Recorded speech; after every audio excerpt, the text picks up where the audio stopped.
Ben, welcome to the show. Thanks for having me. So look, man, I've been following what you've been doing with Makerpad for a little bit of time now.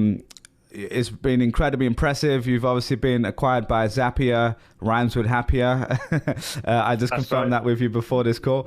So there's a great story in this, but I think for today's conversation, we're really going to be talking about paid communities, paid learning platforms, what you've built. But also the no-code movement, because you've been a huge pioneer in that space. But before we even get into all of that, I noticed that you'd spent some time in China, and I haven't really heard you speak much about this. So I'm curious, like, take me back to that time, man. Like, what made you want to go to China, and what was that experience like for you? Yeah, I didn't think people would be bringing that up ever again. It was in university. I had to do.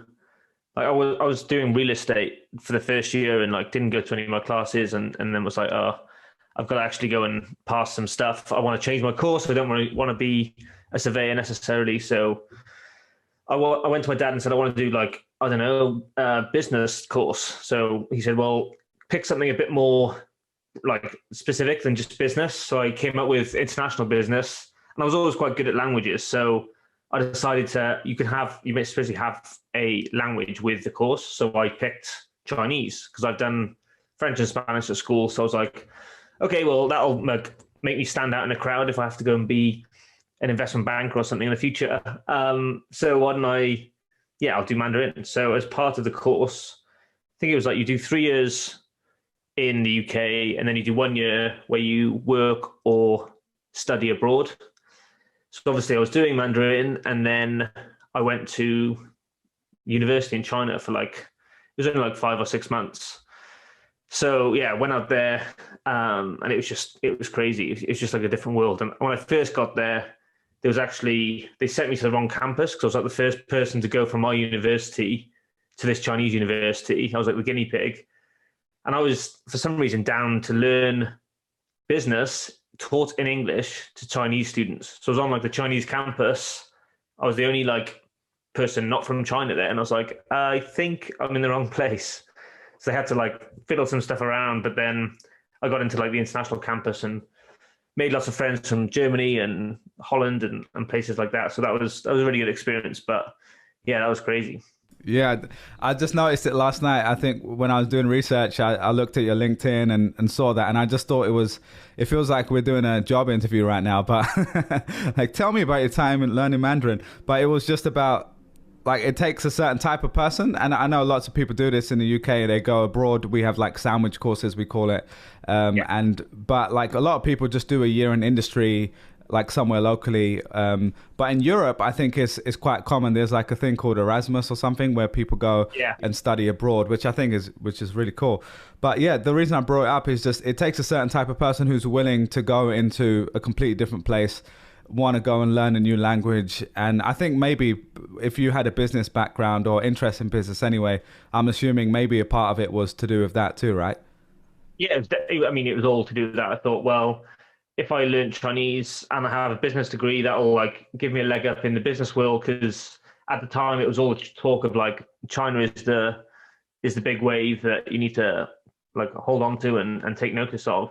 So that's sort of where I was positioning myself, so that my dad wouldn't feel like, oh, he's just done business at university and sort of hung around for a few years. So it was like I could come out and say, look, well, I've got that under my belt to use if I ever need it again. But didn't ever need it again, except for these types of stories that I end up mentioning. Well, not yet. We're in 2021. Maybe in 10 years it'll be useful again. But I'd have to do a refresher course on that, I think. Yeah, or we'll have like the Neuralink in us and we just download the language. Yeah, exactly. Another moment I kind of wanted to zoom into was your acquisition from Zapier, but not literally the price and all that stuff, because I know you can't comment on that. No. But let's talk about this DM from Wade, the founder and CEO of Zapier. And from what I could see, someone had tweeted out something along the lines of, I think you had tweeted out, like, on Makerpad, the most popular tools or things that are used the most were Airtable, Zapier, and a bunch of others. And someone responded saying that one of these two companies should buy Makerpad. And apparently the CEO of Zapier saw that and was like, yeah, actually, maybe we should have a discussion about that. So take me back to that moment where you're looking in your DMs and you're like, okay, here's a message from someone who runs a $5 billion company. Like, just take me back to that moment, man. Yeah, I mean, that's basically the story. That is that I tweeted out the top 10 tools used by Makerpad users. And then Walter Chen, I've always got I owe him a number of beers, I'm sure. He tweeted and said Airtable or Zapier should buy Makerpad ASAP. And Wade and I had met before. I'd met him in San Francisco the November before, so November 2019. At No Code Conf, we had like a dinner organized, like six or seven of us were there. So I'd met him, we got on really well, and then Zapier were a partner of Makerpad's. We were doing work with them. So I'd exchanged some emails with him, but I wasn't like close or really friendly with him necessarily. So I actually responded to Walter's tweet and said it'd be like picking between my parents. And Wade sent me Walter's tweet and said, "Did you see this tweet? He's not wrong. Let's have a chat." And I was like, holy shit. Okay, cool. Let's I've got to play this game and act cool and like, yeah, okay, let's talk and see what you're thinking. So that's how it all actually started. So. And again, I know you can't comment on price. The closest I can do is paint a picture for the people listening, because obviously everyone's wondering that. So I know you had mentioned previously revenue was up to like 400K a year. That it may have been more or less since then. And I think you'd also raise money. And I'll just reference a guesstimate that Cortland Allen from Indie Hackers had mentioned in your conversation. He said he thinks that you had raised enough money to be valued at least $1 million. So you'd probably made an offer, a multiple of that. So potentially in the single digit millions. Regardless, I know, for legal reasons, you're not allowed to talk about that, which is completely cool. But I'm curious, as someone who's the founder of something, who's put their life and soul into something, and you're getting this, you're having this conversation. You just mentioned there, like keeping it cool, right? Like, what goes through your head in terms of knowing what the right price is and what you're willing to kind of take? Like, I'm assuming it's not just the first offer, is the right offer. There's a negotiation that happens. So I'm just curious, like, what you are able to share. How's that process even look like for someone who's being acquired? Yeah, I think it's like I still see it through how I was looking at other people being acquired and being like, oh, I wonder what that process was like. And I'd listen to a bunch of podcasts on it and hear people talk about it. I'm like, oh, why can't they share the price? Why can't they tell us this, that? And then I'm now that annoying person in exactly the same situation, which, legal reasons just means you can't do it, basically. But for me, literally after we had that call, and like, I think it's too late now for me to pretend like I was acting cool then, is I just did what I assume a lot of other people would do is, okay, let's get a spreadsheet, let's put the numbers in and see like what seems like a really good outcome for us. So I did that basically until I had a call with Wade, and then until we had an actual offer from them, I was just sort of looking in my spreadsheet and thinking, oh, cool. So if it was in this sort of range, I'd be really happy. If it was this range, it would have to be like a certain type of deal.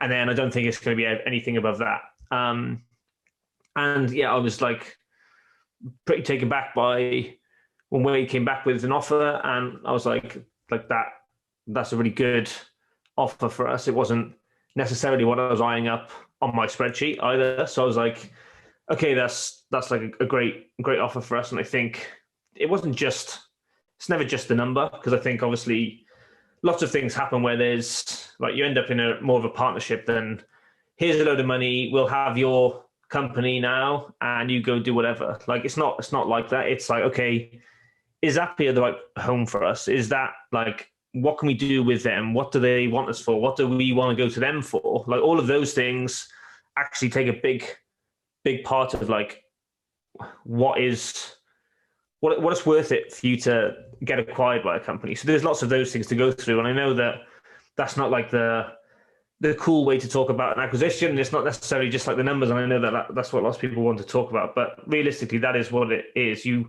sort of go through this dating process of, oh, okay, so how do you think about the world? This is how I think about the world. This is what we think we can do in the future. This is what we think, and you sort of go through those stages, and yeah, you figure out stuff that way. And yeah, Cortland on his podcast was trying to like, he did a video, I think, and he was trying to get my reaction when he was like guessing numbers and things, but I don't think I gave anything away, luckily. So Ice cool, man. Yeah, completely. And I think what's interesting, because Cortland's also he went through a very similar process with Indie Hackers getting acquired by Stripe. It's probably the closest comparable in a way, because they're both communities. I think yours is slightly different because you had a paid component from, I don't know if it was from day one, but you had a significant paid part of it. And yeah, so anyway, I don't care that much about the money. It's more just interesting to hear the process. Yeah, cool. And I think I like the way you described it there, like a dating process, because it's the same whether you're getting acquired. If you're getting investors, I'm sure it's a similar process. You're making sure it's the right type of investor who's not going to be nagging you, taking you in a different direction. Or like I've had people on the show who've told me they've had an $80 million offer on the table and one of the investors like vetoed it and then they made zero. So like those sort of things happen too. And that's, so that's a whole different conversation.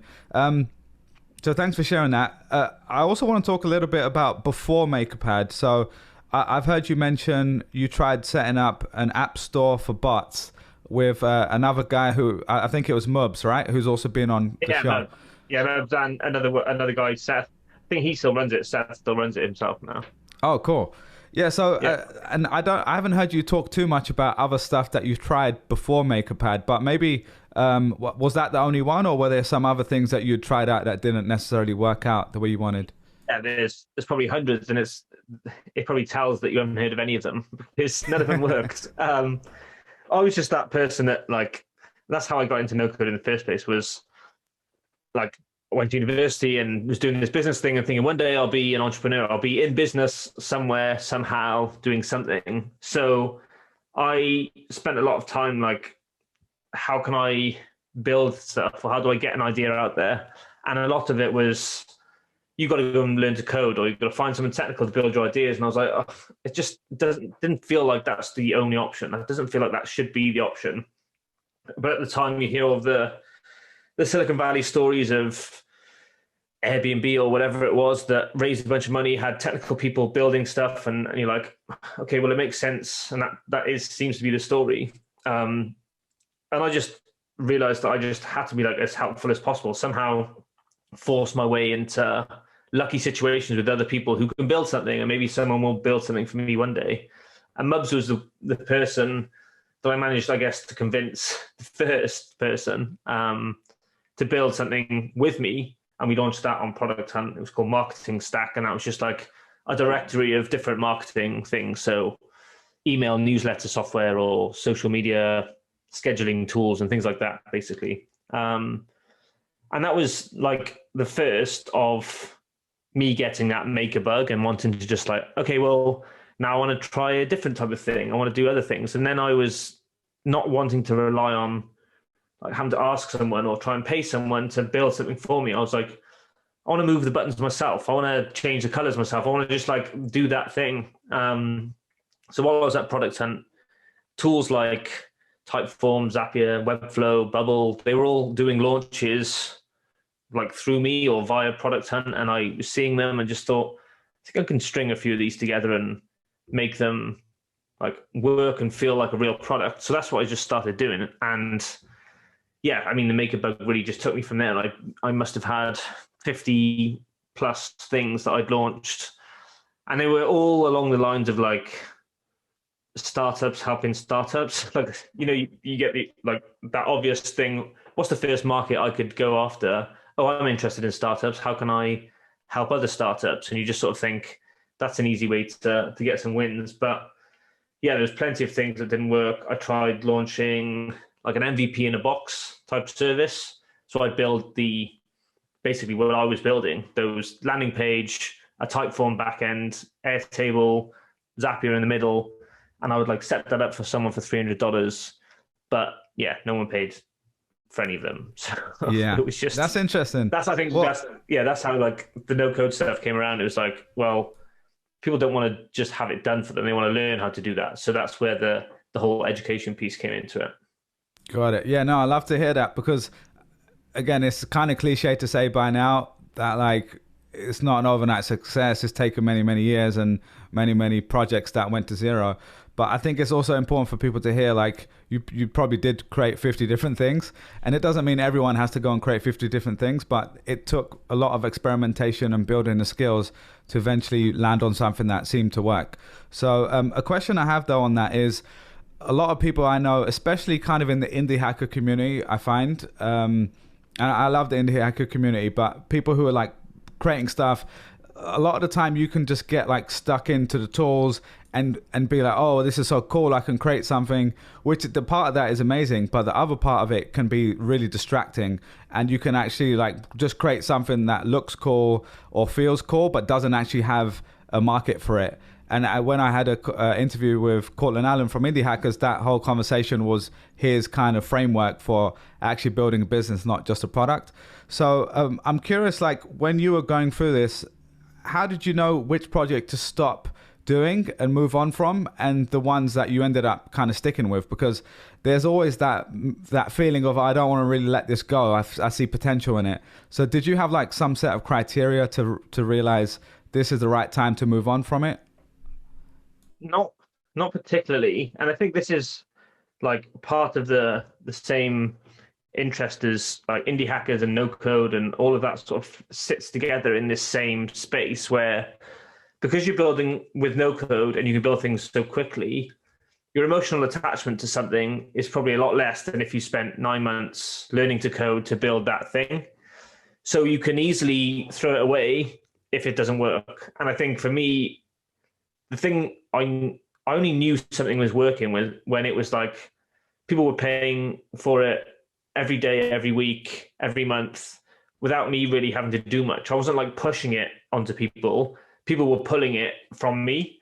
So that for me felt like this is working. Like, I think it's very obvious for people when things are working, and it's very hard to tell when things aren't working. So I would always think, charge something, and if people are paying for it, that's when you can start to tell, like, that's the early signs of, okay, there is something here. It may not be your big idea, the big thing that you want to launch and run in the future, but there is something worth exploring there. And I think this is what lots of people do, where they'll have an idea for something and think, right, okay, my big idea is going to be Airbnb for dog homes, for example. And then they'll either procrastinate and not build that thing, or like Google how to like get your first customers, listen to every podcast on it, and do all that stuff that is procrastinating rather than actually doing the thing, because they don't want the thing to fail, which is understandable. But I think if someone's in that position of, I want to launch something, but it needs to be like the perfect thing, I need to have all the tools lined up exactly the right way, I think that's the wrong way of thinking about it. And I would love to have said, this is the first thing I ever built was Makerpad, and it worked. I didn't want to have to ever come back and say, I built like 50 things, 100 things, but that is the reality. So if someone's thinking, I've got this one really great idea that I think will work, but I need time to explore it and all that stuff, I would just say, well, we'll build all those little things, the stupid things, the silly things with your friends, build those things just to get that muscle of building something, letting it go and it not working, like having those repetitions of saying, okay, well, I did build 50 things, but the intention there was to learn how to use the tools, or how to just go through the process of building something, getting out there and getting a few email addresses. Like, if that's the thing that's stopping you, then there's other avenues to do that. And I think no code really opens up that whole piece for people. So it's okay to just build stuff for fun or to learn it. Like, that's reasonable. I didn't think that way when I was at Product Hunt either. I thought everything had to be a serious business? Is this going to be a business like $1 billion company? Like, no, I've got another weather app. Like, there's no point of that. It's just, but that's not the motivation for most of the people. And I think that is fine. Yeah, that's a good point, man. There's obviously no one right way of doing things as well. But I think the commonality I've seen across all the sort of people I've interviewed, from indie hackers to billionaires, is like they're not necessarily scared to just try something out and just let it fail. And not to get too deep and turn it into a therapy session, but a lot of that comes from fear, like you said. It's the fear of looking stupid to your friends. It's the fear of not being able to, honestly, even having a podcast, you've done this yourself. When you put out your first podcast and you get 12 people listening, and or you put a YouTube video out and it gets 7 views, like that's a weird feeling to navigate. And some of the things I did as a kid, I didn't have that feeling at all because I was 16 and like no one I knew was doing that stuff. So I'd be like anonymous on the internet. Whereas now, like for me, I'm like, I have more friends who work in the space. They're like watching what I do. And there's this thing when you leave, like I used to work at Google for a long time. So when I left there was an expectation like, oh, what's Bilal going to do? I left and I wrote this epic email and everyone's like, oh, wow, Bilal's going to go do this thing. And you do feel a little bit of pressure, to be honest, you know? And I think that's something that you have to navigate mentally, which is, okay, cool. Well, it's okay for me to try something. It doesn't work out. There's always going to be people who say stuff that nag it in your ear as well. So it's just being able to tune that out. I would never listen back to my own podcast. So and I don't know whether this is like a theme that I'm just noticing now, where one of my first tutorial videos, I did the product hunt launch of it, and someone said to me, they were like, oh, I love this idea, but the speaker is dreadfully dull. That was the comment. It was like, it's dreadfully dull. And I was like, wow, okay. I'm trying to launch a tutorial business, and that's like one of my first pieces of feedback. That's tough. But then I think it's just, I know it is tough, and I know that some people it's like a lot tougher on others than it is to some people.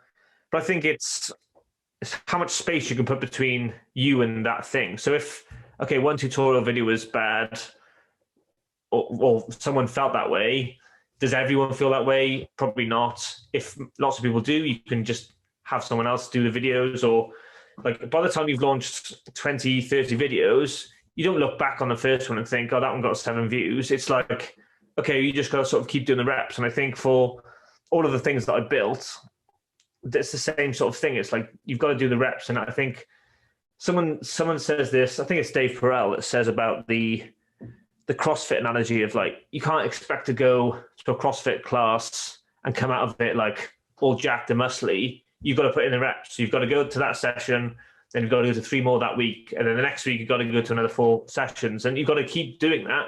Otherwise you won't get to the place where you're looking to go. Cause it's never like a one-hit swing, is it? So yeah, I think it's just the fear of that, and you got to do it. It's annoying to hear though. I know, like, I always think this when I'm doing podcasts. I'm like, oh, I've heard people say, oh, you just got to like build things or just like do it. And I'm like, oh, just shut up. Just tell me actually what you did. But then when you get to that position, you're like, oh no, that is actually what I did. So I can't really. There's a reason everyone says it. Yeah, I got you. Exactly, yeah.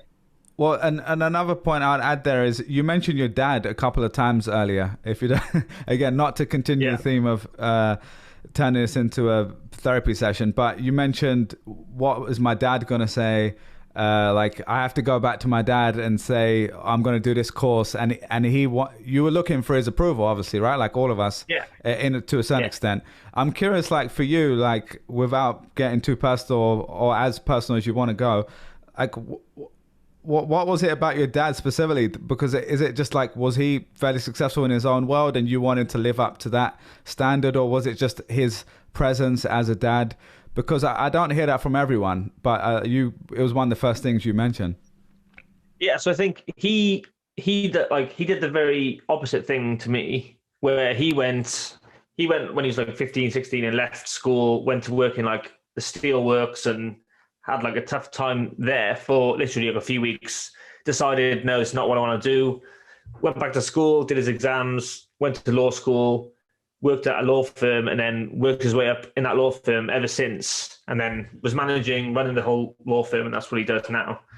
So he's like just been in one job and done that whole thing, but then got to a place of like, okay, he runs a business now. So he's actually like a businessman in that sense. So I always just thought like, oh, I want to do something. It's definitely not law. I definitely don't want to work like the same thing that he was doing. And he said he wouldn't want that for me anyway. So it was just like a sense of we had a nice life, and I wanted that and more. Like I had friends and stuff who also had more things, and I don't know if it's like a shallow thing to be thinking, but I think it helped drive. Okay, no, I want to like run a business. I want to earn money. I want to do well for myself, and I want to provide a nice like living for my family and everyone close to me. I think that's completely fair to say. And there was one thing that was, he had a list when he was younger that was like, right, how do I afford this dream car of mine or whatever? And it was like, go to law school, become a lawyer, blah, blah, blah. Like he had a little list. So we made one before university that was like how to buy Spike. And Spike was this like super yacht that was in this, where my parents have a place in Mallorca. So it was like just this amazing yacht. And I was like, right, what things do I need to do? So it was like learn Chinese, be an investment banker, like earn $100,000 a year, stuff like that. And it was like way off. But he sent me, after the acquisition, he sent me like a handwritten note to be like, you could buy Spike now. Not to say that you should. It's probably a terrible waste of all your money, but like it's just, that's the position we talked about that a long time ago, and it meant a lot to like have that frame of reference and think that way. Man, that must feel so good. Not necessarily, and I haven't had the same acquisition sale as you, but even on my own small little scale, when I hit certain milestones of net worth or salary. In fact, like I remember specifically, I'll share one story. When I was 16, people listen to this know I had a small e-commerce store, and all I wanted to do was get to £1,000 in my bank account, right? And then it was like, can I get to 10,000 and keep going from there? And I remember getting to £1,000 and being like, this is more money than I've ever seen in my bank account, right? And I remember saying to my parents, when I get to this threshold, I'm going to like take them out or whatever. And just that feeling to be able to go and do that is such an incredible feeling. Like maybe the best feeling I've had financially than anything else, like any other big milestone since then. And it's not about money necessarily. It's about what it represents. It's the fact you had this idea, this dream of doing something. And of course, for some people, it really is. They really want the yacht. Exactly. I think that can actually help motivate people. So just to zoom in back to Zapier really quickly, I'm curious now with Makerpad, we're going to do a deep dive into Makerpad and how it grew and stuff in a second. But being at Zapier now, I'm curious, like, what was it like? You've agreed to go there, and then now you've been working there for a little bit of time. You've now got a boss, technically, even though maybe you're kind of working independently. What was it like going in before? Like, what were your expectations like going in before versus what it's actually been like so far in your time there? Wade and I spoke about this before, and we basically said we're going to leave Makerpad alone, and you just carry on running things as you are. So that was sort of my expectation, and that's basically been what it's been like. It's not been, okay, right, we need to change all this stuff and do this differently and try this instead. So for me, it's been like as I expected, except I have Wade as like my CEO coach every week, which I never had before. And I think a big part of my journey as a CEO, in quotes, is like always second guessing yourself, always thinking, am I doing this right? Like, what would another CEO who's actually done this right tell me to do? Or how should I be thinking about this? And again, it's probably the same like niggling thing in your head of, if I launch something, it's going to fail type stuff. It's the same thing as like that. I don't think it ever goes away. It just changes the form that it's shown. So the whole time running Makerpad, I was thinking, we've got to nail a business model. Like, how do we really rely on income coming in and revenue, and how do we get people paid, and how do we make sure we grow the community, and how do we do this, how do we do that? There's all of that stuff. So when I raised money from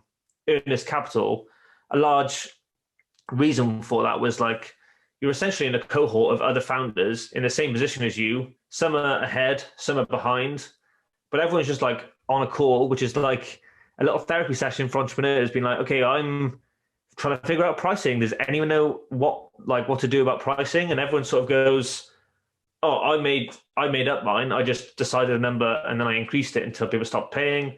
Someone else will say, this is what I did. And it's just like a nice little session to talk about, oh, not everyone does know what they're doing necessarily, but people are just here figuring it out. And then, yeah, now having been acquired by Zapier, I know that like Zapier is a very successful company so far, has been like they've done a lot of things differently. And I think Makerpad and no code is different. And I like that. And that's why I think we get on well. And just to be able to say to Wade every week, oh, this is the sort of stuff I'm thinking through and how do you see it and whatever. And it's not necessarily he says, this is what you should do, because it's rarely, if ever, been that so far. It's been, well, how do you think about this? What's making you think this way versus that way? And then we just like have an open discussion. And often it's like asking the same question back to you is the way that you figure out, oh, that's the thing you wanted to do anyway. So yeah, do that. It's like, it's one of those things you almost need someone else to just say it or ask you that question back to you that then makes you figure out, okay, I think I had a gut feeling that's what I wanted to do. I just sort of wanted someone else to sort of give me the backing to go and do that. But again, it's just minimizing that fear of, if I do this myself, this is all on me, rather than, okay, I've sort of talked it out with a few people. No one seems to think that this is crazy. Like that's more reasonable to do now.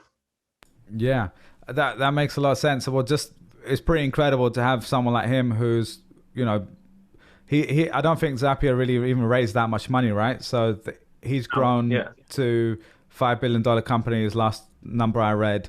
And I also realized a lot of people, if you haven't heard of Zapier, it's essentially like the connective tissue between all these tools. So we've been talking about Airtable and Coda and all these other platforms that kind of allow you to do stuff.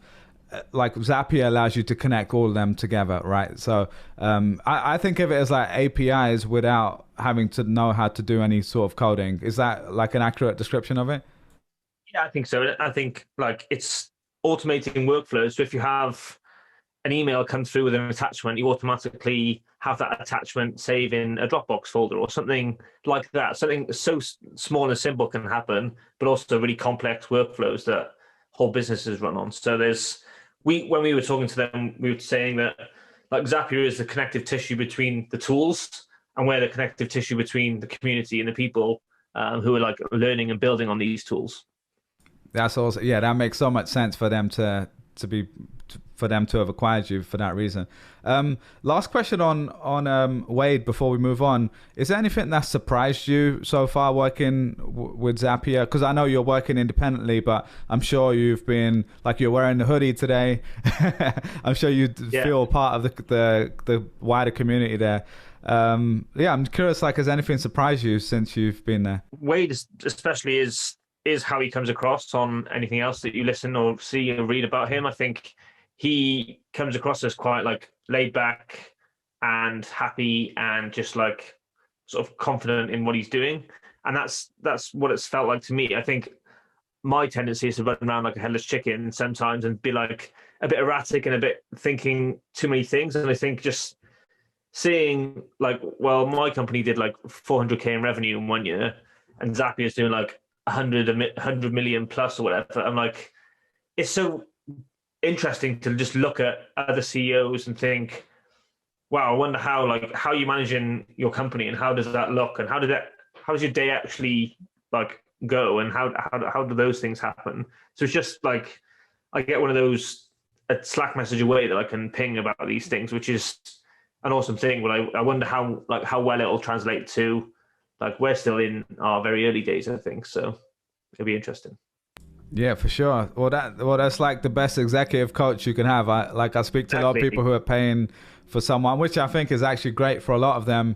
Like they get a lot of value out of that, but you're not having to pay. You're being paid, so it works even better in that way. So look, let's transition into the paid learning communities part of this and no code. I think you're one of the best examples of this category, and it's kind of an emerging category, I'd say, in the last. I think there's been paid communities forever, even offline, but like online specifically, you've been one of the best examples of something like this. Before we do that, can we just quickly define and place people where no code is? What is no code and how it fits into this wider ecosystem?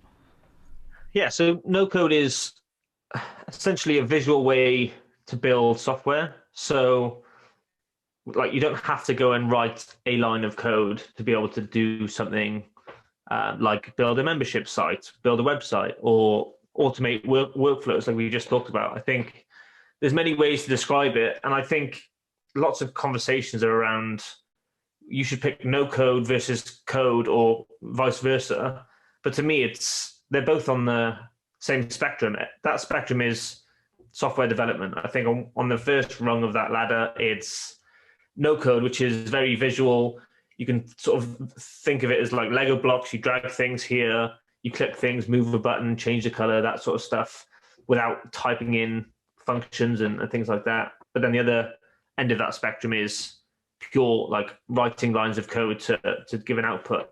So it's just no code is an abstraction of that code itself. There is code produced on the back end when you're doing this no code stuff. And it just makes it way more accessible for way more people to like go down that road and start thinking about, I like building software, I like building websites. And then lots of them I'm sure will graduate into, I want to build software like professionally. I want to be a coder. I want to do that job. So I think we're all on the same team, and I just keep on having to remind people that. Yeah, completely, man. Well, I think maybe we can share a few examples. And actually, this is even a clarifying question for me. So I've been using WordPress for 10, 15 years, and like Shopify has been around forever. Do those tools count as no-code tools? Because I don't necessarily think of them in the same way we think of like an Airtable or, the ones we just talked about.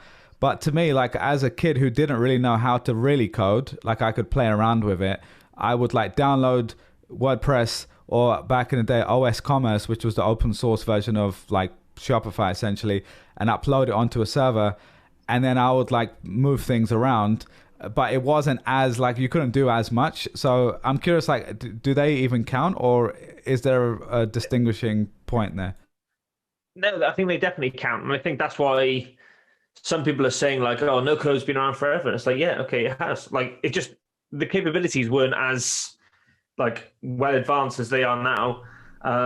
There's many more tools, like the computational power is so much more. There's lots more that you can do. There's bigger things you can build. And I think it's having the different pieces that you can pull together now with Shopify and WordPress and even Squarespace. It was like, if you build something with those tools, you stay in that tool, and that's the only tool you sort of use.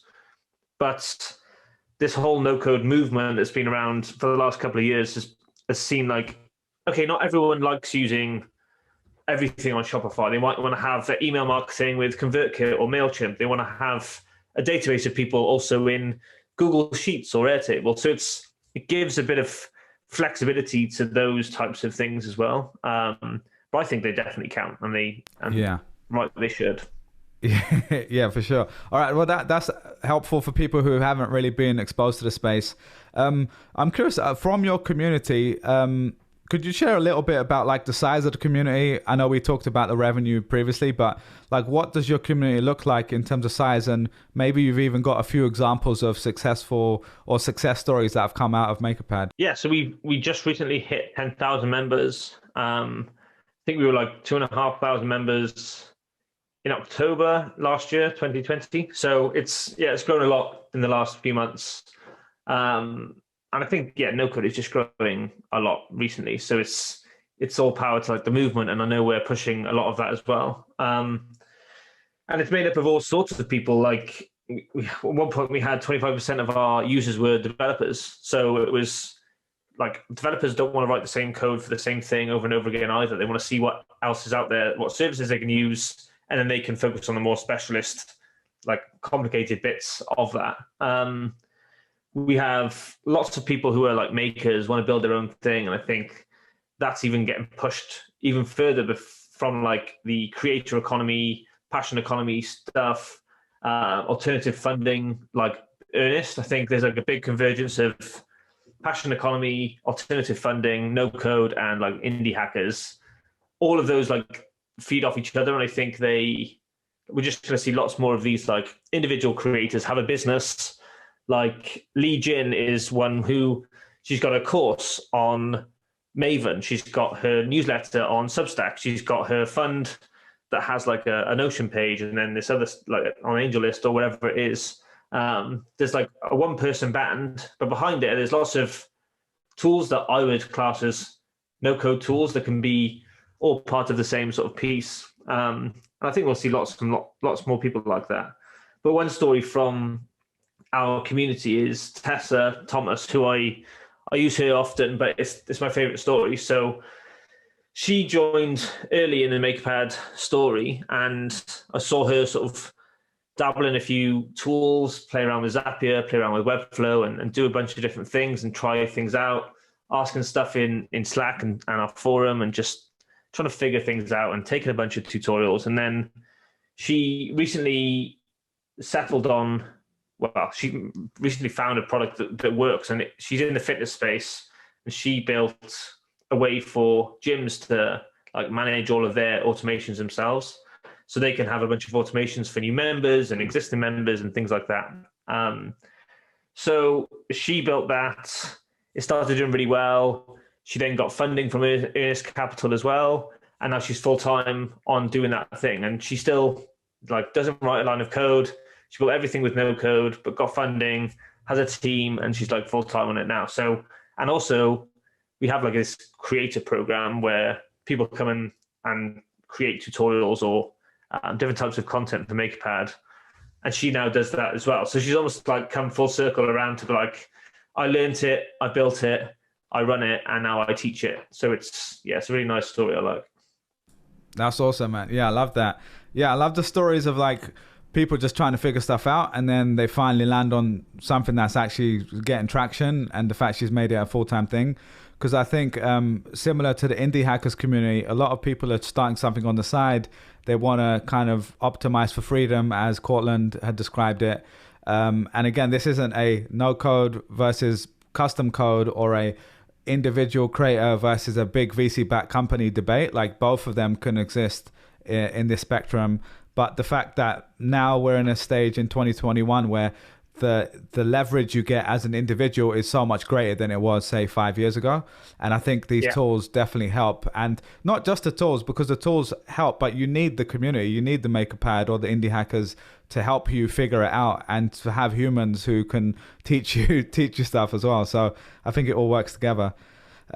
So thanks for sharing context on that, man. Like, let's talk a little bit about like paid learning communities. I've heard you describe Makerpad as learning community. Is that still the right phrase to use, or has that evolved? That's how we talk about it. Because I literally tweeted this before we came on, and I've seen it happen a few times where there's like, I always hated the word course, or hated like what courses felt like, because it was usually one person, oh, I'm going to sell you this dream, and then there's like this huge landing page with so much text, and it's like the whole ClickFunnels type stuff, and I was like, oh, it just feels dirty or something. I don't know. It feels like a bit sleazy. So I always hated the word course. And then what I tweeted about before was like, can the membership model and like education, do they work together? And I just don't know.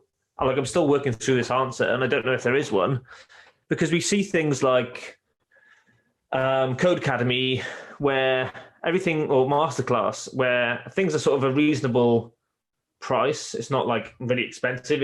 I think Masterclass is like $180 a year, and you have access to all of these different classes, and more classes get added.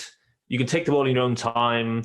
There's like a forum that supports people to talk about like Gordon Ramsay's Masterclass, and you can talk about that there. So that all seems like, I think that works. Like, you pay a membership, you get access, learn on your own time, do whatever you want.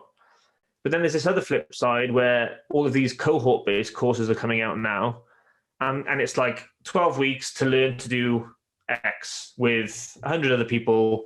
You do all these sessions, and then you almost like graduate with a bunch of outcomes.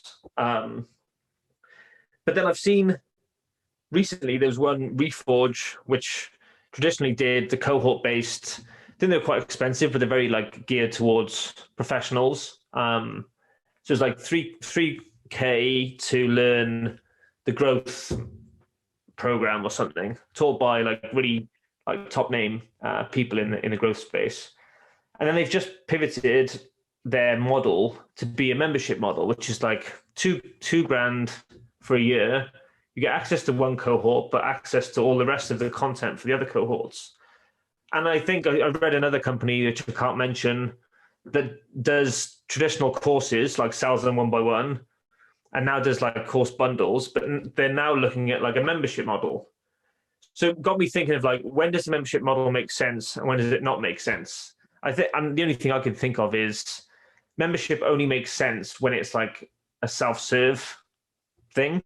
If it's like a live class, I don't see why someone would pay like a yearly fee to have like 12 weeks of like live stuff, and then like the next year, unless they do a cohort every year, I don't know. It feels strange. And I think some of that was in my early thinking of Makerpad, where I was like, well, we're just putting up more and more courses, like more courses, essentially tutorials in a sequence that meant they're like a course essentially. So part of it was, if you want to learn like consistently and you're going to do that yearly, here's a yearly price. But actually, I think you're better off paying a bigger sum of money that helps Makerpad grow. You're supporting the community, and it's like a lifetime like price. So you pay the lifetime fee, and then you get access. You learn whenever you want. You're not on like your own timeline. So it's just an interesting like space that I don't know. Lots of people are doing lots of different things. I don't know what's right or what works or what doesn't, I suppose. Yeah, I guess it's maybe like you said before, there's probably room for a little bit of both, because there isn't like one way of doing it. And I like the way you described that there. And I had Gagan Bayani on the show, who started Maven, now called Maven, at the time it was unnamed. And he also started, what was it, Udemy before that. So the way I kind of see it is, we went from this world of only in-person teaching, where we pay a bunch of money to universities, whatever. Like, we don't have enough time to talk about that today, but that's what we traditionally did in classrooms. Then we went to like these MOOCs, or like massive online courses or whatever. And you could just pay like $10, $12, $20 or something and do like an Excel course online. And then I think that was incredible. And in fact, there was a lot of free stuff on YouTube as well. But I think the problem with that stuff was 95% of people don't finish the course because there's no accountability. Yeah. And the best parallel I think of is something I've struggled with, which is exercising regularly, because we all know like how to get a six-pack is consume less calories, burn more calories, work out 4 or 5 days a week, lift weights, whatever. So we all know the knowledge most of the time. Actually doing it requires accountability. So for me, recently in the last month, I've started working with a trainer, and I've worked out consistently for the last month for the first time in a whole year since this mess started. And I think I'm literally paying just to have someone else on the phone to be like, oh, you're scheduled for this, like good luck, whatever, give me some feedback. But really I'm paying for someone to be on the end of the phone. And like a community does that in terms of like, oh, we can help each other. And you've even got stuff in Makerpad where people share progress and stuff like that. But I think the cool thing with the cohort-based courses is, okay, you kind of like time block it. You know you're going to turn up and you have to be there, and it kind of works in a way. And I think the difference is we've adapted for the pros of the internet, which is you don't have to be in California to go to Stanford. You can like learn similar sort of content through a group online. So that's exciting. But you're right, like maybe there is this hybrid model, which is a part on demand and a part community, or like where you do attend a live course. I think that's probably a good mix. Yeah, I think there's probably something there. And I think Shishir from Coda talked about the myths of bundling and unbundling. This talks about like super fans and casual fans So like super fans would pay individually for everything, but casual fans probably need like a group deal to get into something before they can become super fans. I don't know if I'm butchering his writing a bit there, but that's sort of what I've taken from it. But yeah, I think it's just funny. I don't know whether like if you're paying a subscription, I just don't know whether it's like startup models are coming to education, but not for the right reasons. It's like, okay, we've got this subscription and this many people are paying and this many people don't drop off. Like we've got this really good recurring revenue model.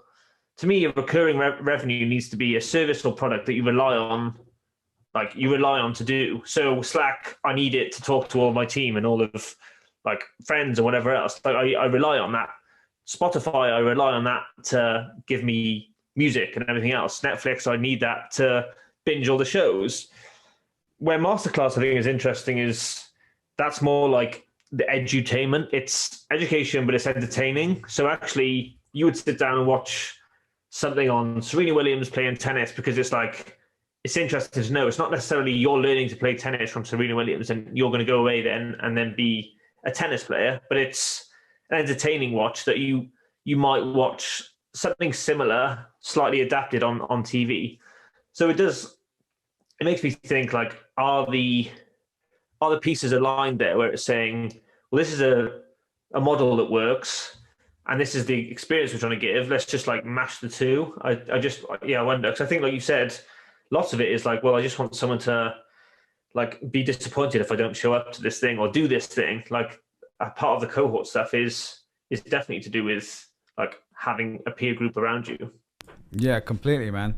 Well, I think the edutainment or the masterclass example is an interesting one because, or I'd actually put like Netflix in a similar, like adjacent to that, because Netflix, the reason we keep paying $10, $20 a month or whatever it is because they keep bringing on stuff that keeps us there, and that's why they'll stagger out series drops and they'll like tease you with the next one, and they'll keep buying new rights to stuff. And I think similar for Masterclass, I don't know their numbers, but I think a lot of people sign up because they're like, oh, I want to do the writing part, and then you might stay because you end up liking some others. But I do think, that can only work with a VC-backed model because you're going to take a huge loss up front on that user. Like the unit economics don't necessarily work at a $20 or $10, $20 a month price, because you're paying these superstars to record this crazy stuff. But in the long run, if you get enough people seeing that as that edutainment category, it could really work. And it seems like it's an incredible business, but I don't know the ins and outs of it. So, but I think the one nuance I'd add is though, like a Makerpad to me from the outside anyway, I see Makerpad or even like certain newsletters that I pay for, like trends.co from The Hustle. And I've had him and Alex Lieberman on as well from Morning Brew, and they both said something very similar, which is a paid product needs to have, it's either going to make you money or it's going to make you smarter at your job or something like that. Or maybe it's going to save you time. Like, so for me, I pay for The Hustle's Trends because I think they've got an army of analysts doing all this work all week, and then they get to share it with me in depth, and I pay like $20, $30 a month, whatever it is. And I think, okay, in terms of my time, that's great leverage for me just to have access to that information. But that's not for everyone, right? But they can afford to charge for that reason. So I'm curious, like when you're thinking of communities, there's a difference between a free community and one that you can charge for. Like similar to kind of like what they talked about with either saving you money, making you money, or better at your job, or saving you time. Is that like something you've thought about, like what qualifies as something that you can actually charge for in terms of community? I don't know if I mean, I'd like to think that I thought about it more like cleverly than I did, but I think it was just like, I'm doing the work to figure out these tools and putting them together. Like I'm spending the hours putting them together to try and make a fake Airbnb. Like that's what you're paying for basically, is like skipping the learning curve that I've just had to take. So I think it evolved from there of like that type of business. If it was just like the community needs to come around, like there needs to be a central point for the community, and it's either like the connection between each other. It's like an interest group or something. So with ours, it was like this is the new thing to learn. Like this actually would save you time at work. This would help make you smarter. You could actually use this practically. But the way I built Makerpad in the first place was for people like myself, the ones that will just make it like take it upon themselves to go and learn the thing. Because if you go onto Makerpad, there's 333 tutorials. I checked this morning. There's a lot there, and there's lots of tools. There's loads of like content. But if you're the type of person who needs someone to say, this is the tutorial you need, or this is the blog post you need, then it might just be overwhelming. You might think, oh, there's a lot here. I don't know where to start. And I get that. And we're trying to make that easier to navigate and things like that. But for me, it was like, if I landed on Airtable as a first user, I would never look at the tutorials or the guides or anything like that. I would just click it, start a new Airtable, click around, and then I learn stuff as I'm breaking stuff, essentially. I don't know. I think it's like, now I'm thinking of the wider scope of, if we're trying to reach, say, 1 million people and tell non-technical folks about what no code is, what are the ways that we do that?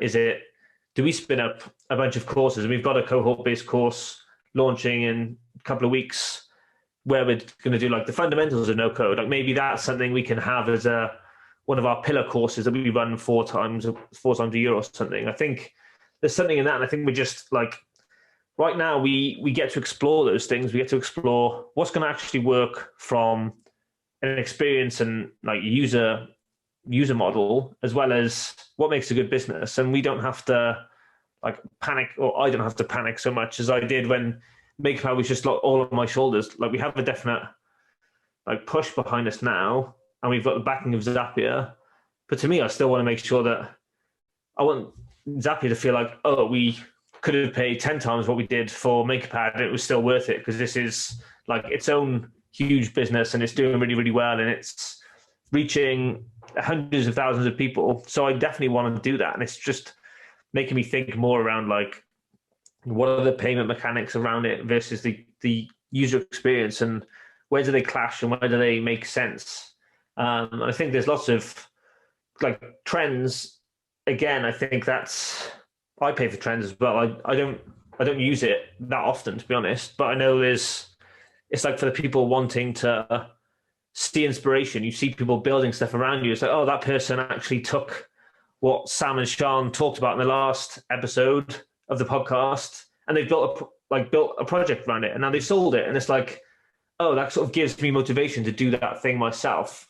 So that's an interesting community piece, I think. I don't know if I pay for any other community, or the Nest Labs from Anne Law. She does like productivity hacks and how to like be more productive and things like that. I think, again, that's something that you can like quantify. You can see it in yourself. You can feel it, like this has helped, or I'm like feeling happier in myself and my work. So I think it's, with some of these things, you've got to really think of what are the outcomes you're aiming for, and how does the model fit with that? Yeah, completely, man. I think in our world, we're kind of used to seeing stuff being charged for, because we're kind of earlier into like Substack and paid communities and what Anne's doing with Nest Labs and stuff. But I think even with my background, I had a big like football website for a long time, and I could probably never have charged like, you know, $100 a year. Just maybe I could have done a Patreon if it existed back then, which it didn't. But like I didn't really know what I was doing, so I just like had ads and affiliates and stuff like that. But like now, I think I used to have like 500,000 people on the website, and I did nothing with it really. You know, like I feel like I really messed up. But like today, I'd be like, oh well, cool. Maybe I could turn it into a newsletter. I could do X, Y, Z. But I think even then, objectively speaking, I think there's a limit to how much I could charge for something like that in something that's just entertainment in that case. So I do think there's an element of what you said, like you guys are now going up that value chain, and you're saying, okay, well, you've got a few $100s a year to be in Makerpad, but now there's a cohort-based course, which I don't know the price, but I'm assuming it's in the thousands, right? Or like 500? No, so 900 is course price for now. Yeah. Got it. But, yeah. I mean, it's like, Yeah, But sorry, it's like you're saying, and it's not necessarily just like, oh, I could charge for this community or this thing. It's you're also competing against all the other communities, and there's so many more now, especially in these COVID times, that like there's other places for people to meet. So it's like, okay, well, it's trying to get people's attention of like, okay, is this person spending 8 hours a week in the Makerpad community? Do we want them to be doing that, or do we want them to just like find the thing that they need and then be able to go out often about their day? Like you're competing against those other communities, their job, their like social activities, like Netflix. There's all of these things that if you also bundle that in a subscription, it's like, okay, what are the things I actually pay for every month, every year, and what do I use in order of like my usage? Like Netflix and things like that are going to be up there, and then it's like, okay, maybe I didn't use Masterclass this month or things like that. So yeah, just it fascinates me all this stuff and figuring it all out. yeah, definitely, man. So let's move on a little bit from that. So I definitely think we're on the same page around you need to be providing enough value, whether that's saving someone's time, making them better at their job, to be able to charge for something. And I could see you guys going from, like you said, creating specific courses for employees at big companies versus employees at startups. Like there's a very different use case, and maybe that fundamentals kind of track is like a pillar sort of thing that everyone could kind of gain from. But specifically like at big companies, there's different problems you're solving. And so maybe there's something in that for you guys. But I'm curious, like as it comes to monetization, is that something you thought about from day one that you're going to charge for, or is that just something that you kind of landed on eventually? It was I had to charge for it because I had no job. I didn't think like it was from doing those like lots of side projects and thinking, okay, like these things aren't working or nothing's quite working. Like lots of the time, I was just like, how am I going to do something full time? Like, how can I pay for my life? How can I do something? And I think you get stuck in that position a lot. And lots of people end up doing consulting and little gigs to get them from one side project to the next. And I did do my fair share of that. So before I even launched the first version of Makerpad, had like a list of maybe like 800 people or so. And I sent everyone and said, oh, look, I'm doing tutorials on how to build things with no code, like an Airbnb clone. If you pay $50 through this type form, you'll get lifetime access to this community. And 15 people, without a landing page or anything, it was like 15 people I think paid for it then and there. And I was like, okay, well, nothing's going to like light a fire under you more than people have paid you money. You've got to now deliver something for them. So yeah, I think it was just like from there, I was like, right, okay, I'm just always going to charge. I never thought of not charging. So that's what we did. Yeah. That's interesting. Yeah, I love that, man, because you've kind of pre-promised something, and then you kind of have to make it happen. Otherwise, you can just keep procrastinating and trying to figure out the perfect way to do it. Were there other categories that you considered beyond no code? Because I know you had like 50 other projects, but and maybe even if it wasn't stuff that you'd considered back then, are there others you see now that there's a huge need for? That like people are constantly coming to you and saying, "Oh, I'm trying to learn about X and I don't know where to go." So I think no code wasn't like the thing for me. It was just the thing that enabled me to do the things I was trying to do. So all the projects I was trying to launch, I was just building it without code, but the actual thing was often to do with like just startups generally. Like, I think one of them was trying to be like community managers as a service. Like a few years before community was then like the thing to talk about. It was like, we'll do your community for you, do the community management for you. But the way I built it was just like with a bunch of no code tools, but the actual end game was anything to do with like startups or community. And I think I tried to go for a few jobs at like Stripe, which was like the startup role. I thought I really wanted to do like the platform role at a VC company. I thought, well, I'm sort of that in between person. I'll help anyone figure out something.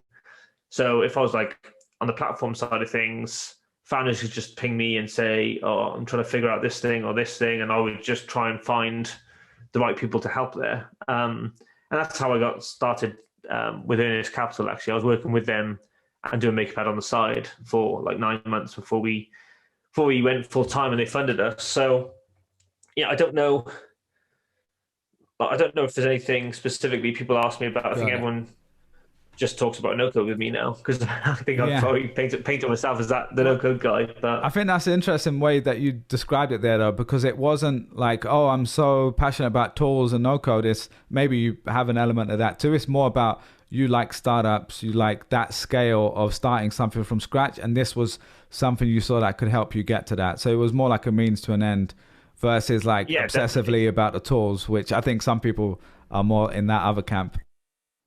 Yeah, and I think like that's definitely come with time. Of like, okay, I love these set of tools that I use all the time, and I feel like I can build almost anything with them. I think that was the point. But I was just very much interested in like, how do you build a business and like different funding models, indie hackers, all of these things. It's like, oh, these are different people building businesses, and what are the different ways that people can build businesses? And I think I was always in that camp, and I think I'm still around there where I think I'm decent or okay at the starting of things because like I said about the headless chicken stuff, like doing lots of different things at one time, I think that's where I've sort of been for a long time. I don't know that I'm like the scaler where I can see something that works and then turn it into a repeatable model that works really well and scales really well. So for me, having like Zapier come and acquire us, me getting to chat with Wade and seeing,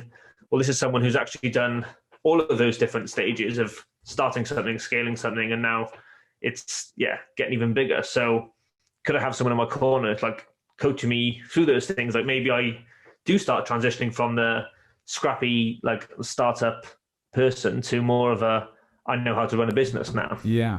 Well, that's an interesting point you just brought up there because you're kind of referencing the different stages of like an entrepreneur or a business person, I guess. And I don't know if you're referencing specifically this, but like Andrew Wilkinson, who was on the show, Yeah, talked that was about the four yeah. types, right? And he talks about like the Chipotle example, the person who comes up with a burrito, the person who turns it into Chipotle, the person who scales to a bunch of different regions or whatever, and then there's the last one which is just like the kind of manager essentially.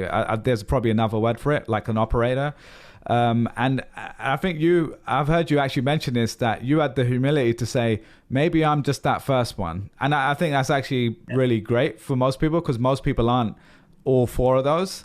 Well, actually, I don't think almost anyone is. Maybe like Mark Zuckerberg, maybe Wade from Zapier is close, but like I'd say like going from dude in a Harvard room to like one of the biggest companies in the world, he clearly has done that. But even for Mark Zuckerberg, he had Sheryl Sandberg to come in, who is probably that like number 2, 3, and 4. So I'm curious for you, like how are you thinking about that? Is that something you say, well, I want to grow as a business leader and as an entrepreneur and do those other stages because like that's something I want to grow as? Or is it just saying, well, no, I'm actually really good at the first two parts and maybe I'll take Makerpad to a certain size and then maybe you'll move on to something else? Is that something you've kind of thought about? Yeah, so I don't know because I think I'm still in that early camp. I don't know whether I can do the other pieces. But yeah, that was the episode I was referencing actually was that. And I think I said it publicly because I think it's important for people to think about it themselves. I think, am I kidding myself? Am I like faking it to other people as well? Because as I have a fund now that invests in other companies, I'm like, what are the chances that you invest in one company or one founder, including when people did that with me, that they're really good at the starting piece, and then they're really good at the scaling piece, and then they're really good at the operating piece, all the way to like a public company, like thinking that way through.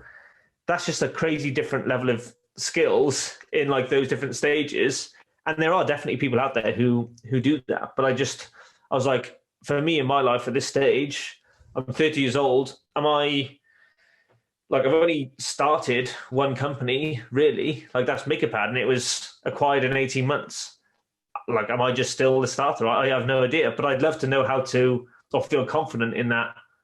Oh, I know how like a company that has some revenue, have some pieces moving, can I identify what needs to be scaled here and like look at running a company? I might find that in 5 years' time, running a company, I'm like, okay, I'm okay at this, but it's not what I love doing. I love like the starting pieces. But I think being an investor, you get to see a lot of that stuff with a lot less of the stress of actually starting those companies. Yeah. So I think hopefully that will scratch my itch of the starting piece anyway, because I've got no desire to like start another thing myself in any sort of capacity anytime soon. I do just really want to learn how to like recognize something that works and then say, right, okay, I'm going to turn this into a business that like runs really well. I think I want that to learn that piece. My next, like, put that on the CV kind of type thing where I can run a business.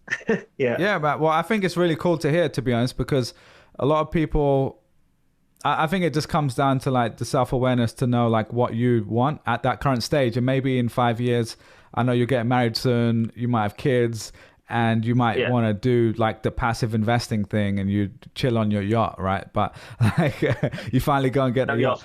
Yeah. But I think what's cool is, you know, as an entrepreneur anyway, you kind of, especially having a win under your belt, you now have the ability to have that choice to a certain extent. And it's just, I'm thinking of people I've had on the show where, like, for example, Sampa from The Hustle, like, he hasn't said anything to me personally that makes me think this, but just like interacting with him and speaking to him a bit, like, to me, he's like a purebred entrepreneur. Like, he loves starting stuff. He's like the early stage guy. I can't imagine him being at HubSpot in 5 years' time, and I could be wrong, but I just feel like he's probably fine with it for now, but I just feel like he's the sort of person who's just so like early stage that I can imagine him either, I don't know if he'll actually start something again, but I just feel like that's his natural way of being. But I think for you to hear you say, oh, actually, like, I want to grow in this role, and actually, sorry, I'm kind of boxing him in. Like, he might also want to do the same thing, and probably he's doing that right now with HubSpot. But it just feels like for you specifically, you're seeing it more like a growth, a place where you can just grow into that next stage. And then I guess you'll see how it goes from there. I think Sam, he probably was a fair few levels above me anyway in terms of running an actual company and doing that well. And I think he, like, to me, him and Sean seem like schemas where the podcast is their outlet for that. They have like talk about ideas all the time, how to do this, how you would think about that. But I don't know if I see it in any. I think I can see it in them that they're like, oh yeah, we talk about this. I actually don't want to go and do it. Like, I'm not ready to go. I don't want to go and do any of that stuff. Someone else can do that. Because I think we're all sort of similar ages that it's like, okay, we're all actually in a very similar stage where we've all launched something. It's all of them have been acquired. I think Sean's a bit older than me. I don't know if Sam's around the same age. I think like it's a very funny, Austin from Morning Brew, similar. Every one of those are like investing at some point as well. It's like a weird little group of people doing the same sort of thing. And I don't know that like people like us would necessarily run to start something again. But yeah, for me, I'd love to, because people ask me about like how to run a business and stuff. And I'm like, I'm not sure. I'm still figuring it out. Yeah. So I would just love to like know that and have that skill set of like, I know I can start something and run something. Like, that would be way more valuable to me than just be like, I'm a business starter. And I think those things, like those, where those goalposts are different for different people. Like I ran a company, I guess, for 2 years, but like running a company up to like 10 million a year would be a very different type of experience. So I'd love to like look at that as, could I get there?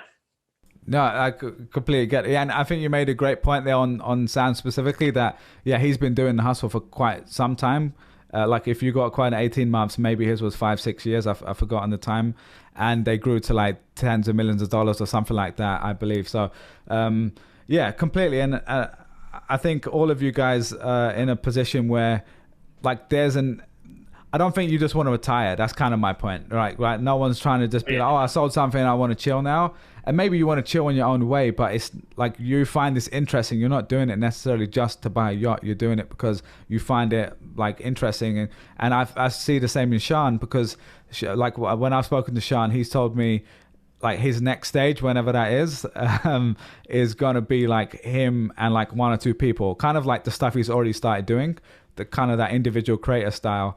And I think even for someone like me, I've seen that as the most attractive path in recent times, because you just get the full autonomy. You get to scheme in that part, but then you also can nowadays with a team and like these tools, you can scale pretty quickly. So I think it's just a really unique time for smart people to work on stuff like this. Yeah, definitely. I think it's really exciting. Yeah, man. So real quickly on Makerpad. So we talked a lot about like starting it, but let's talk about the growth. So if I was saying the 80-20 of growth, so the 20% of work or inputs that drove 80% of the results, and maybe it's not exactly that split, but just, you know, the stuff that if you were ranking in order of the most important stuff to grow Makerpad, like what would you put in that bucket? We basically didn't do anything. Like we didn't do any marketing or anything like that. So again, probably something I'll learn as like learning to run a business is then you need to rely on some growth things and figure them out. But for us, it was just put out good content and then share it on Twitter and our email list. And that was just how we grew. I think the space, like timing and the space, obviously helped with a lot of that stuff. And like I was making sure that the tools knew us and we knew the tools, and we were chatting to them and using them to do partnerships and produce content with them and do stuff like that. So I think it helped to be the first for us, and it helped to be like that central hub of the no code community. And I think it was just, we've built a brand that is synonymous with the word no code. And I think that obviously doesn't happen overnight, but it wasn't like it wasn't like a thing on my whiteboard to say, right, we've got to be this, let's get there. It was just, let's put out really good content and let's like just share it on Twitter, which is where we hang out. And like, I would like to think the rest will take care of itself. And I think there's obviously things you could have done more of and less of, but I think one of the people Cortland interviewed, Vincent from Coda, he like his philosophy of running businesses was just like very straight and very blunt, and he was just like, well, we just did stuff and never looked at analytics or anything like that. And I kind of wanted to be a bit like that. Of I don't obsess about, is engagement going up every week, is this happening every week, because I think there's enough going on trying to start a company that is working than also worrying about every single number you possibly can. And I don't know, that's probably not the right way to think about it. But for me, it was like, that's what we have to do to be able to focus on, let's do really good content. And then actually building up like the biggest library of no code content on the internet is now like probably way more of a moat than it would have been if I was trying to do some of the other little things and getting smaller wins. But yeah, time will tell what growth should actually happen and how that should actually work. But well, I think you're definitely in a place to be able to learn that from someone who's done it before. So I think you'll be figuring a lot of that out soon. A quick question on that. So it sounds like you never did like any paid acquisition or anything like that, right? You've never spent money on ads or anything. Yeah, I mean, I feel like just given how specific your vertical is and like the type of person, and you've already got this like basically seed list of, you know, signals of people who like your stuff. Like I'm pretty sure paid acquisition could like work really, really well. As well, just because you've already got something that's working. Whereas in the beginning, you're figuring out, do people actually need this? But at this stage, I think you're probably at the stage where, you know, some of those platforms like Facebook and stuff like that could actually work pretty efficiently. But just another part of this, you said we just created content and put it out. So obviously that's a team. Like hiring good people is a big part of what you did, and you found people like Tom Osman, our mutual friend, and others who have been like creating great stuff. So I'm curious, like how what was the best way to find those people for you? Was it just people from your community, or was there another approach you took? Yeah, so for Tom specifically, he's no longer with Makerpad, he's doing the creator thing himself now. So I basically like advertised within the community and said, does anyone want to like come on and help me do content? Basically just like, can you research how to do something without code and I'll do the tutorial. So Tom, like one of his application was like, oh, this is how I do this. And I said, oh, cool. Can you do like a Loom and show me how you did that? And he didn't. And I was like, cool, that's a tutorial. Like, you've done it. Now you can just make tutorials. So I sort of tricked him to do that. He started the job, basically. Yeah, and I was like, great, that's a tutorial, and that can go straight on the site. Like, that's how you should film a tutorial, is you're explaining it to someone you know that's like, oh, this is how you do this, and then you do this. So yeah, he then started producing content for the site. Same happened with Amy, who is still with us and is our head of content. She just like, I was like, oh, just do a video like you would explain it to me or Tom. And then I think it was just like, okay, got you. You're now a tutorial person. And now we've done more and more of that. So yeah, we've done lots of content, and it's all credit to them for producing all of that. And now we have this creators in residence program where there's so many people in no code who are trying to build up their own brand, trying to maybe have their own newsletter, their own community, or whatever it is. And I think like they want to get their name out there. I want Makerpad to be a platform for people like that. Well, we'll pay them to do blog content, or we'll pay them to do tutorial content, like Tessa's doing with us. There's Sarah, who's done a bunch of stuff with us. So it's like giving them an opportunity to go and be a creator and do this whole creator stuff, not being tied down to a full-time job, but also can rely on paychecks from Makerpad to do content. I think it's like a situation where I would have taken that opportunity if I'd had it like at the end of my time at Product Hunt. I think that's what like I would have wanted for myself, is there's a program we can sort of do a couple of things here. That's cool, man. What about like as you're the person who's starting it, there's a point where you transition from just being you and other people, and you kind of, even when you have people in the beginning, sometimes you're still really working in the business, not on the business. Like you're the one creating all the tutorials, you're the one sending invoices to your partners and whatever. And there's like a transition point that's normally kind of a mental thing where you have to say, okay, I'm doing stuff I shouldn't be doing. And it normally comes from the fact that you normally can do it better than someone else. Like, and over time, you might find people who do it better than you, but in the beginning, it takes a bit of time to train people up. So I'm curious, like, when was that moment for you? And was there anything that helped you kind of move through that moment? Yeah, so I've always struggled with like the maker versus manager mindset. And I still don't know which one I'm in. Like, I still do all the support. I still do all the invoices. I still do all that stuff. And it's not because I'm like, oh, I can do it best. Like, I definitely can't do support the best, but it just doesn't seem like a huge thing for us to upload somewhere else. We got to a point where we were like 10 people, like part-time contract mixture of people, because we were trying to do so many different things. But now we're trimmed back, because it was like, well, there's too many plates spinning here. Like, what are we doing? Who is our customer? What are we trying to provide for them? Are we just having too many things at too many times? So we've gone through like multiple times of that. And I think it's like my default state is like, okay, I'll go and build something. So I'll build like features on the site. So I'll build like a profile system. I'll build this, I'll build that. And that's my default, because that's what I really liked doing, is creating something like that. And then I'm like, well, that was probably 2 months I didn't need to be doing that stuff, because we didn't check it with anyone. We didn't interview people about, do they want that? It wasn't like the whole, what you'd usually do to see if a feature is worth building. It was more of a, if I can, I will. So I'm still struggling with that. I'm still figuring out, am I in the business or on the business, and how do I need to split my time, and how should that, like, I need that to be intentional. So I'm still working on that. I'm still doing the support. But I think with like our focus at the moment of having like this cohort-based course, I know that I'll be teaching in the course. And at the moment, I'm still like helping to push out the course and like how that's going to work. But I know that I'd love to just know, this is our format, this is how we teach it. Ben, you come in and teach for this session, and you teach for this session. So I'm trying to really get some like processes and stuff in place for that. But yeah, it's just a learning curve and having people to figure it out. Yeah, for sure, man. Well, the last question on that is, if you were starting again from 2021, because this was only 24 months, I guess. So if you were starting this from scratch again today, is there anything you'd do differently knowing what you know now? I have no idea. I probably would. But I don't even know what yet.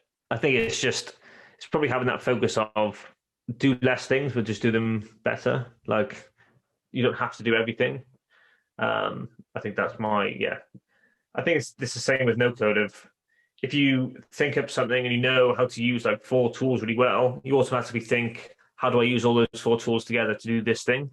Whereas there might be one tool that does that as well as you need it to anyway. Like don't over engineer stuff just for the sake of it. Just think of the simplest version, I think. Completely, man. Well, listen, man, thanks for sharing all of that on Makerpad. The last part I wanted to just ask you a little bit about before we wrap up is no code in general. So you're one of the best people to ask these questions to, because you're seeing so much and all the different tools out there and makers from all angles, and even now on the investing side with your rolling fund as well. So I'm curious, like, and this was a question from the audience as well. I've heard you mention that in the future you hope that no code isn't a thing in 5 years, like the phrase no code. Like, could you just elaborate on that first of all? Like, what do you mean by that? Well, I just hope it's so ingrained in like the process, like the process of learning to build something, that you're not thinking, are you taking this route or this route? I think I've said the same analogy where if my mum was going to look how to build a website, she wouldn't type how to build a website with no code, and she wouldn't type how to build a website with code. But if she typed in how to build a website, she should be seeing, this is how you do it with card with 0 code. This is how you do it with Webflow, a bit more technical.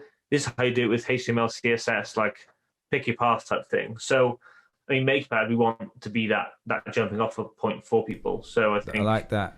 That's a great example. And so if you were looking in like 5 to 10 years, just seeing what you're seeing, where the growth of different tools are going and stuff in the no-code space, what do you think that world kind of looks like in 5 to 10 years from now? I don't know. That's tough. I think there's going to be a lot more. I can't tell actually if it's going to be, no code is a skill set that lots of professionals have across the organization, like marketing ops, sales ops, customer support ops, and whether there's like a broad range of people who have those skills, or whether it's like a dedicated person within a company that is like, this is the no code person that builds all these systems and does that.